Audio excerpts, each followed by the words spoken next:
models for goal setting. Here I want to give you the most simple to use that is also the most effective. So I'm using a combination of different models. I want you to identify what you want to achieve using the 4 pillars of life. So that is health, physical goals, professional goals, and personal development goals, and relationship goals. Then I want you to look at the goal design. So the first step is to design your goals. Remember, your goals are intentions that will drive your behaviours to achieve them. They are basically targets for you to achieve. So your goal should be your end point that you want to achieve, and you should be able to measure the success. They should be clear and detailed, and you should be able to break them down into small sub-goals, what I call stepping stones or action points. This is really important so you can celebrate along the way. Remember the importance of the brain as it likes rewards and the release of dopamines. They should be smart. I'm going to cover this in another video. You must also write your goals down, and this creates a neurological pathway within the brain.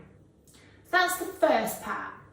The next bit is what is known as pathway generation. So once you've identified your meaningful goals, you can start to think about the potential pathways for achieving them. The idea here is to brainstorm as many options as possible of achieving your goal. So what specific things could you do? Who could you get to support you? What extra training might you need? Do you need a mentor? There are no bad ideas in the brainstorming session. Then I want you to weigh each potential pathway in terms of how successful that route would be. So what resources and commitment would you need for each pathway? Once you have analysed this information, you should be able to identify the most suitable pathway that you can take for each goal.